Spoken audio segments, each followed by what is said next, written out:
The topic I wanted to talk about today is how we measure success. How we measure success in this space, I think, says a lot about what our individual goals are. But it also says a lot about how our industry, our ecosystem, our environment is changing over time. And I ask people this question quite often. I ask, well, how would you measure success in this space?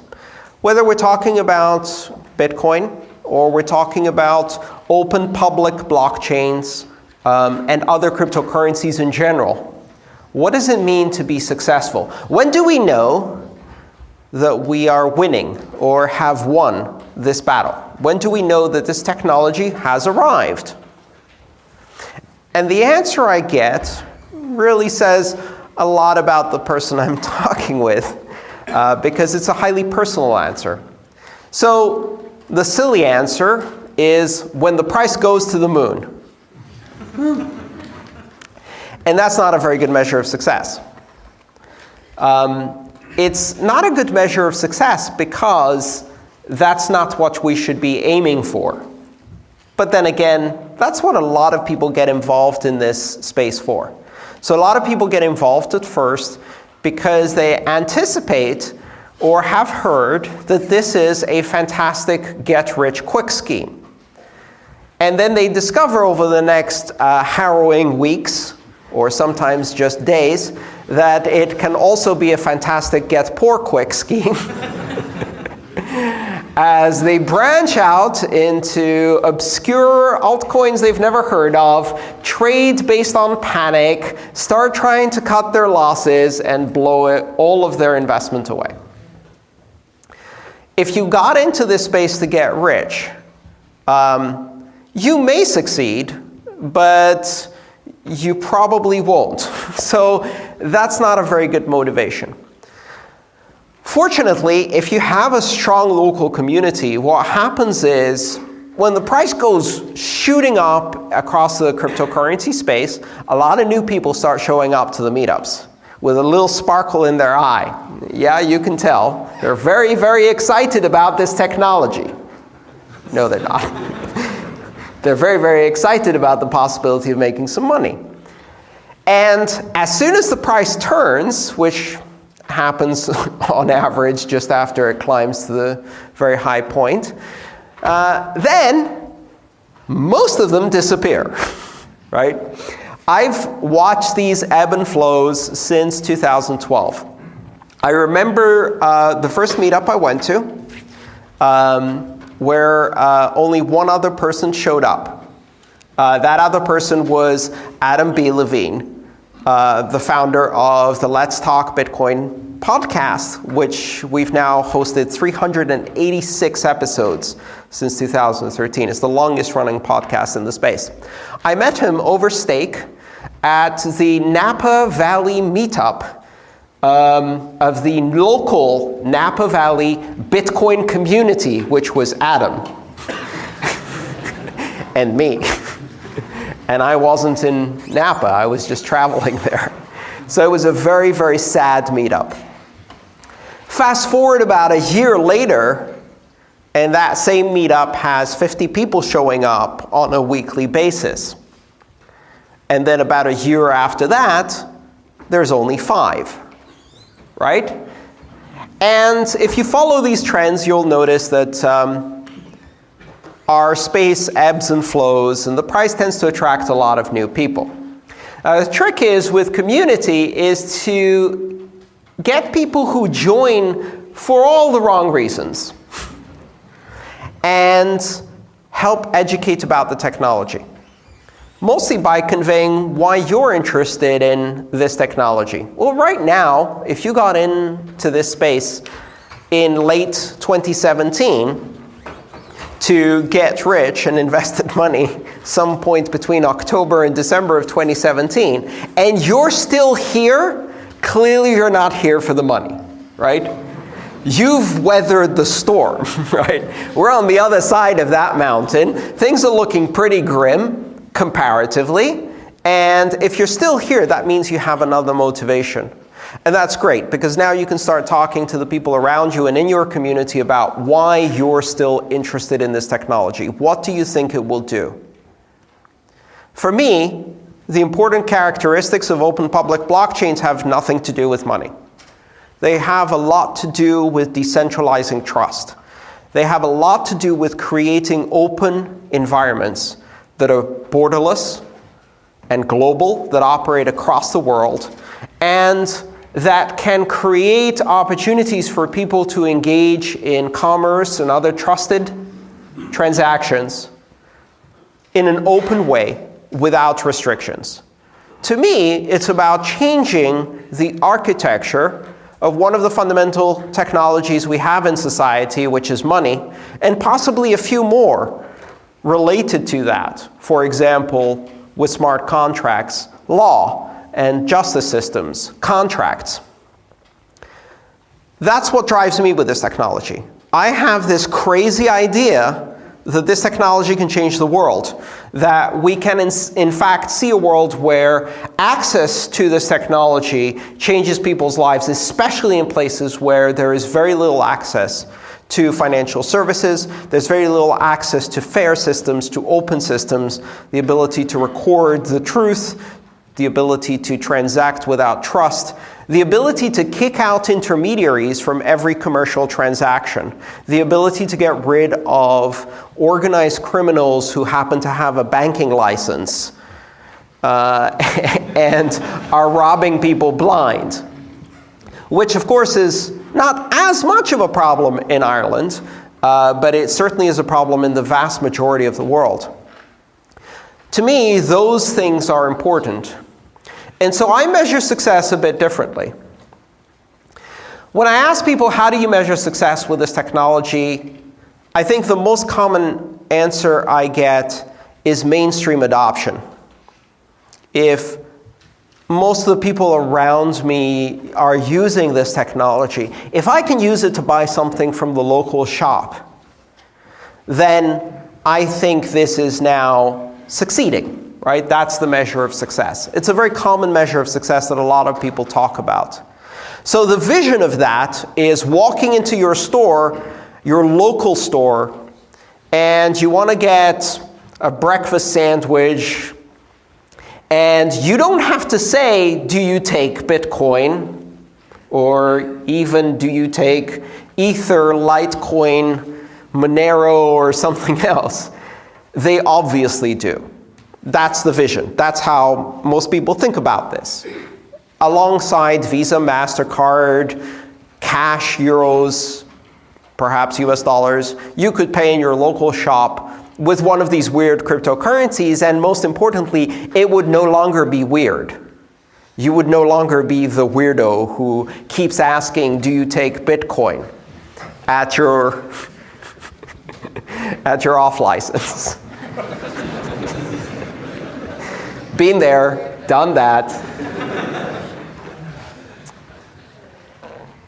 So then, if you follow up questions, another measure of success is that the system maintains its fundamental principles, that it leads to societal change, that it creates freedom for people, that people use it to free themselves from banking system that is inflexible, that we are able to bank the unbanked, or debank all of us, as you've probably heard me say. That this system allows us to introduce more fairness into commerce. It gives less power to corporations, more power to individuals. Some more idealistic goals for success. And then if you stop for a moment and think about it, you realize that those two goals are fundamentally at odds. If the measure of success is mainstream adoption, then maintaining the principles that made us interested in this technology doesn't actually happen. And the reason is that mainstream adoption means adoption by people who don't care about these principles. The vast majority of people around you. So how many people in here care about privacy enough to sacrifice some convenience on a daily basis?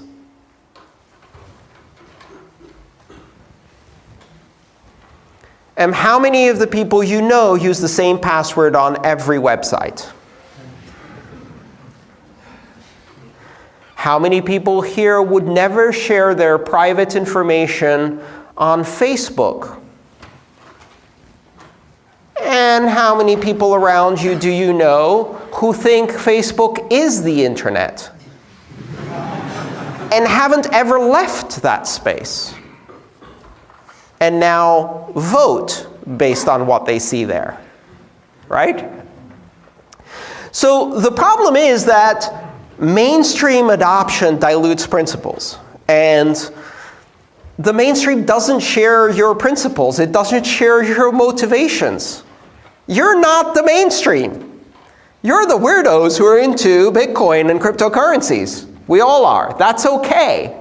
This isn't a mainstream thing, and it's important that we recognize that when we have some principles that we really care about, we can still affect change in the world, even while those principles are being diluted. And I want to talk about what success looks like from my perspective, having seen a couple of disruptive technologies in the past emerge, disrupt, and then get absorbed into mainstream use. Because I think it's important to see that the measure of success isn't necessarily exactly what you think it is. It's not as obvious as it might seem. So let me start by asking a question. How many of you here use the Linux operating system? All right, and so for those who didn't raise your hand, all of you use the Linux operating system every single day. It's in your phones, it's in your vacuum cleaners, it's in your car, it's in your elevator, it's in every single web server you touch. It's in the little robots you bought for your kids. It's in your lawnmower. It's in every Android phone. It's in Windows now. But that's not how it started. Linux operating system was started in 1991 by a Finnish student by the name of Linus Torvalds, who had a crazy idea. At the time, he was too poor to afford to buy a license for one of the commercial Unix-like operating systems, the very powerful operating systems that were made by companies like IBM and AT&T and Sun Microsystems and sold to other powerful corporations for thousands of dollars of licensing fees per year. That's how operating systems worked at the time. And so this Finnish student had an idea. He thought, how about I write my own? Now, at this point, you have to realize that that idea is so ridiculous on so many levels. The Unix operating system that AT&T created in the 1960s under Bell Labs and then has been built by these giant corporations is the operating systems that run the space program, the mainframes of all of the banks. This is like seriously heavy-duty commercial operating system software. And yet this 18-year-old says, let me write my own. Most of the people around him treat him exactly as you would your cousin Cletus, who suddenly says, I'm going to build my own rocket and colonize Mars on my own. They're like, yeah, okay. And yet he did. 3 years later, maybe 4 years later, I downloaded an alpha pre-beta version of that operating system from his university file server, from his home directory, onto 200 floppy disks and installed it on my own personal PC. And it barely worked. And I was elated because I, as a student, had a Unix operating system on a personal computer that I could control. The same thing that they had at the university, just as powerful. And he had put together a group of programmers and built it.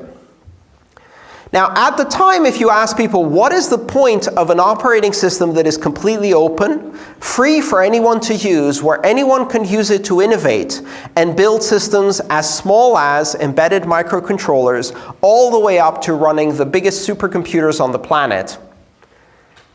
They would say, well, Success would be if all of the corporations used it. Success would be if we put all of those other operating system companies out of business.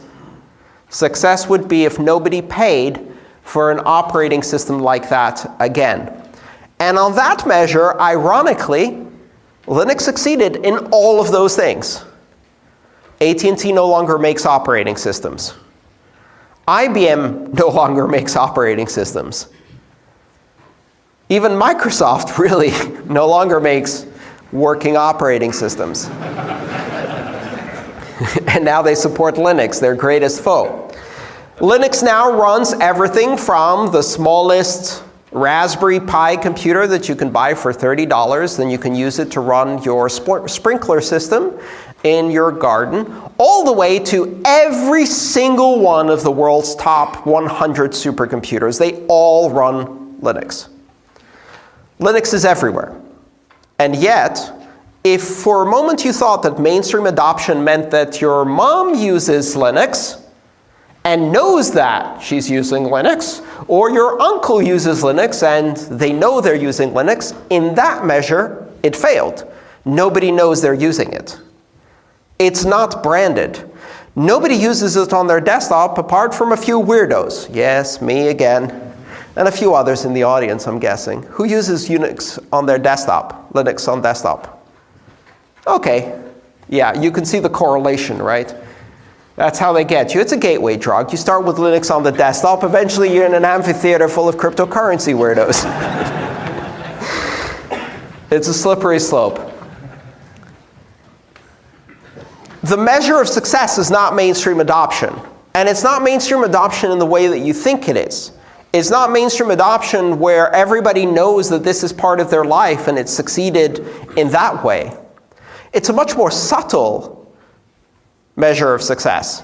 Because what Linux did is it gave everyone the choice to run an operating system that's extremely powerful and the freedom to run it without even knowing that they're running it because it's in their thermostat. But what it also meant is that anyone can build a thermostat and start a company that builds thermostats and use an extremely powerful, multi-threaded, robust operating system that has millions of different drivers for different pieces of hardware, and eventually every piece of hardware on the planet you can use with this operating system. It's open. Everybody's innovating around it.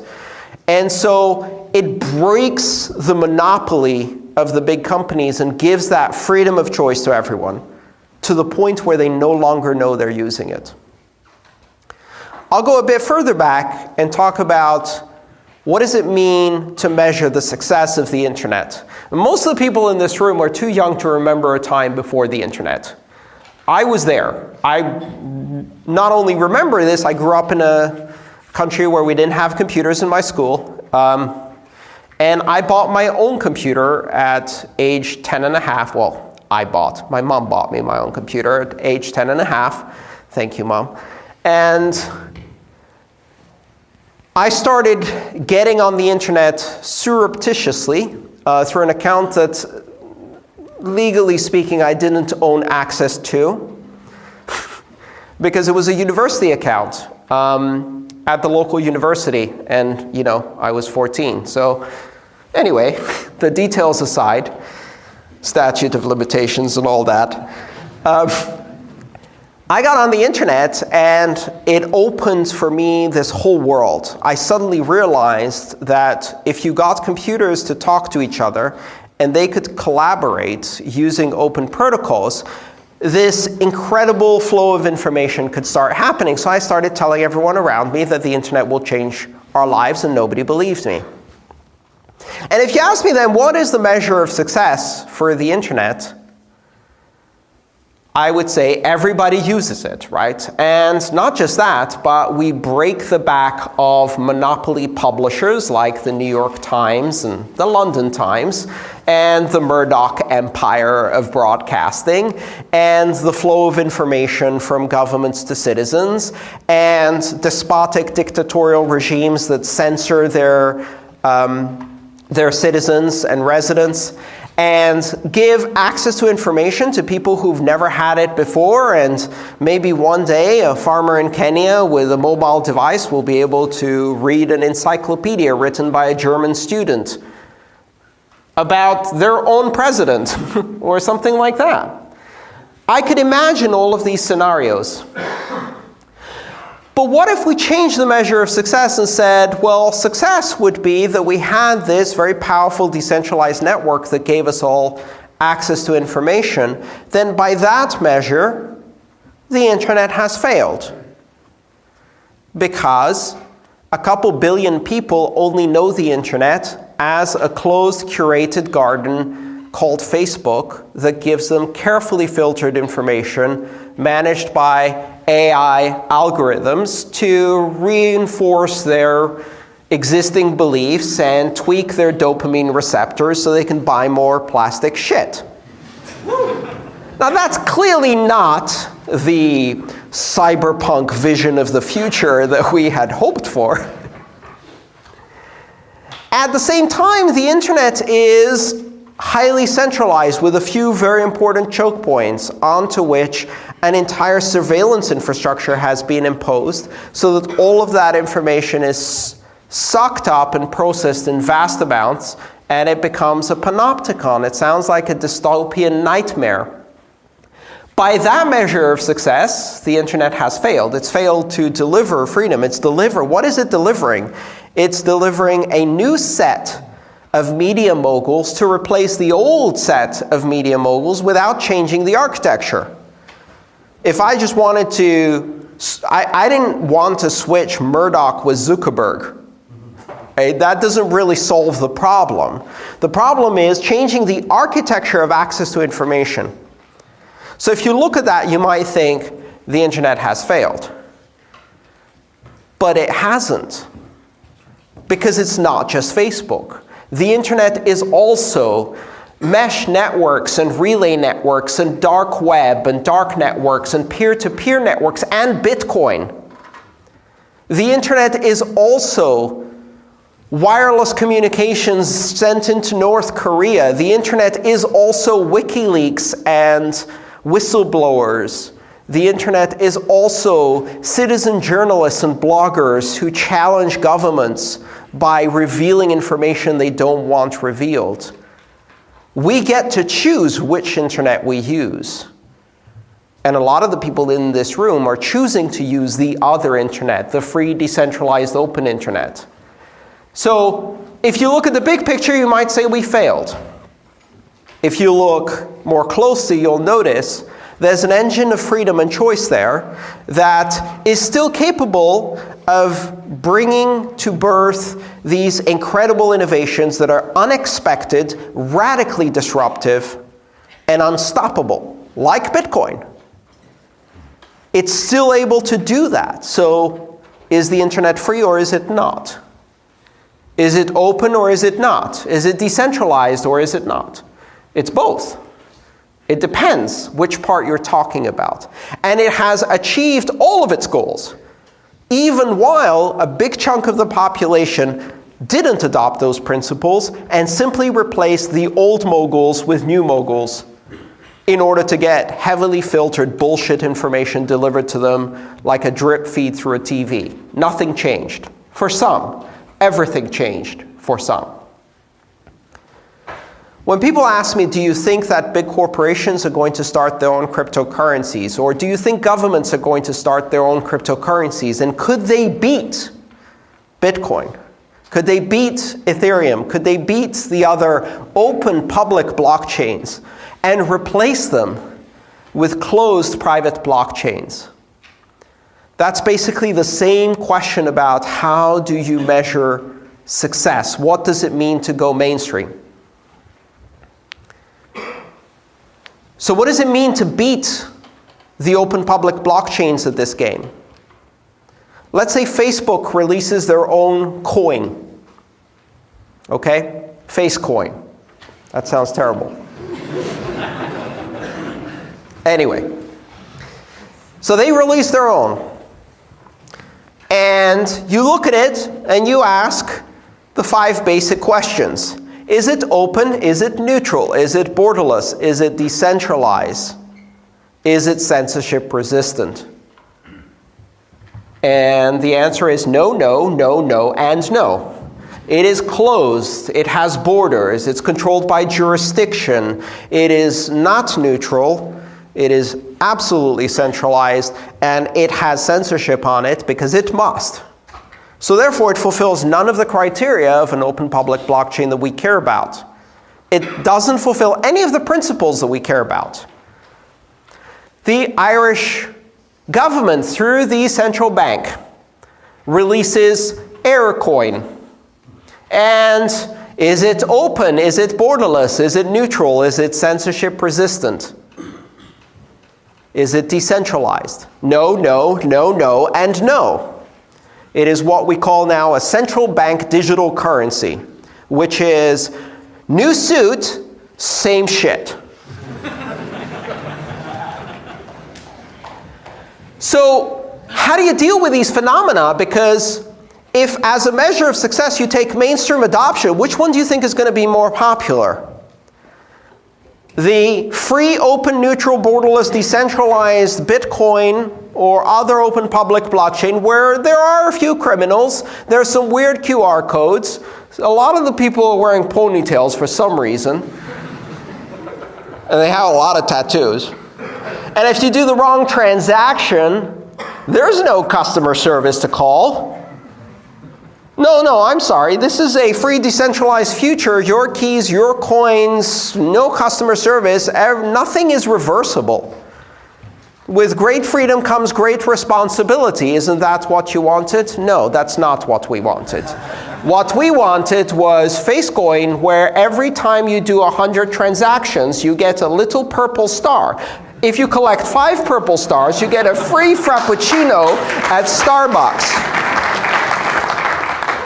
All I have to do is sell my soul, all of my privacy, fund war criminals around the world somehow indirectly, because it always ends up being something like that, and make Zuckerberg king of the universe. That didn't seem like the original cypherpunk plan. So if the measure of success is going mainstream, realize that a whole bunch of the mainstream is far more interested in using the loyalty reward points of Aircoin or Facecoin or some other crap coin that is centralized and controlled. They will not follow your principles.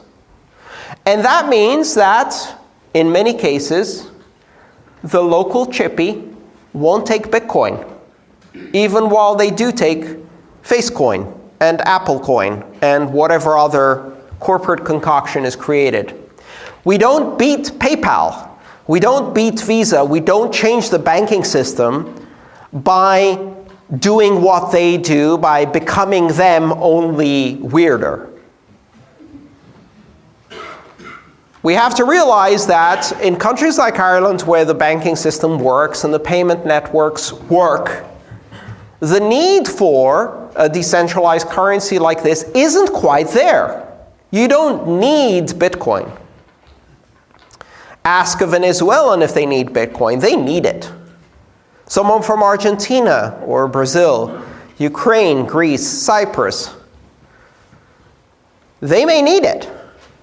People who live in under despotic governments, people who live under dictatorships, people who are fighting revolutions, people who are dealing with currency controls and corrupt banks and the inability to trade internationally, people who do not have sufficient documentation to open a bank account, people trying to transmit money to their relatives across borders in conflict areas. They need it. They need something that is free and open and borderless and censorship resistant. They need that for smart contracts. They need that for privacy coins. They need that for currency itself. But you can buy efficient chips with €1. You don't need to use Bitcoin to do that. And if mainstream adoption means adapting so that we release the principles, we start diluting the principles, then we lose the game. That is not a measure of success. That is a measure of failure. Measure of success to me is keeping the principles, remaining free, open, decentralized, neutral, and censorship resistant, while becoming available to as many people who need it around the world. That's my measure of success. And that measure of success is very different from what we see in our industry. As you may have noticed over the last couple of years, especially over the last year, a lot of new money and a lot of new suits have showed up in the cryptocurrency space. They talk the same words, but the bottom line is that they don't want to change the architecture of the financial system.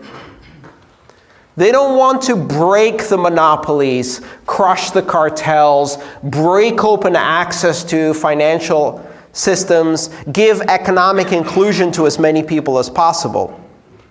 They simply want to replace the old layer of the 1% with themselves. They're like, the architecture is fine if I'm on top. Right? They do not share your measure of success, perhaps.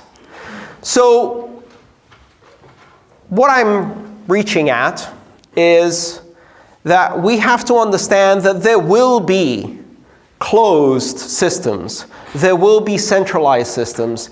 And those systems will be faster and cheaper. Another measure that you commonly see in our space, which is very, very pernicious, is market capitalization. How many people have heard that term or seen that term in relation to Bitcoin, Ethereum, or other cryptocurrencies? Right.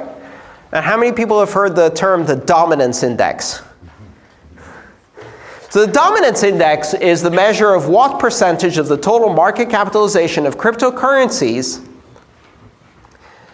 is owned by Bitcoin. Here's why this is not a good metric. Here's why we shouldn't look at that metric for any of the cryptocurrencies. Market capitalization tells you which is the richest cryptocurrency.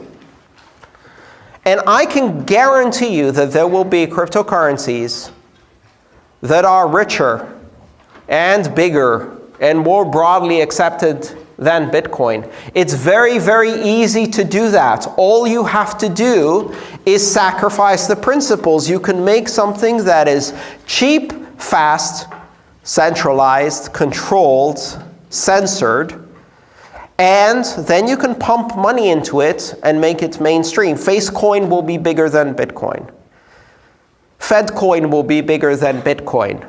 Hell, Ripple may be bigger than Bitcoin sometime soon.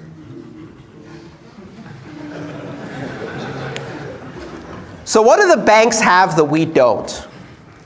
Because ultimately this is about changing the architecture of finance, at least to me. What do the banks have that we don't? Money. So what's the worst way to measure success in our industry? Who has the biggest amount of money?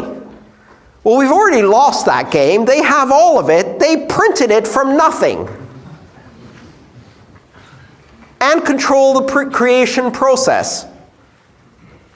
Their entire industry is rent-seeking. So, of course they have money. What they don't have is creativity, innovation, morals, sustainability, a plan for how to get the fuck out of quantitative easing. They don't have any of those things, but they have plenty of money. So if you wanted to really screw with a nascent disruptive industry, what better way to drive everyone bananas than to persuade everyone that the measure of success for this new disruptive industry is the fuel of the status quo. We will measure the new disruptive industry by the metric that we have the most of already, which is money. Being the biggest cryptocurrency is worthless if in order to get there, you sacrifice being the free cryptocurrency. If you sacrifice liberty and decentralization and neutrality to become the biggest, all you've done is recreated the status quo, just replace the people at the top. And then, that to me is a measure of failure. We are not going to be the biggest. What I hope, especially because of how difficult it is to change this system, which is a great feature, by the way, because everyone's trying to change it right now, especially to remove these pesky freedom-related principles of the system.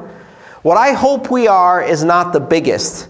I hope we are the freest system of commerce on the planet, the most inclusive system of commerce on the planet, the most open system of commerce on the planet. And if that means we're not the biggest, great, I'll take that. If you want to win, if you care about the principles, if you're still here after the price dropped, and you really want to see this technology project succeed, the most important thing you have to keep in mind is have a clear perspective of what the measure of success is. And the measure of success is liberty. Thank you.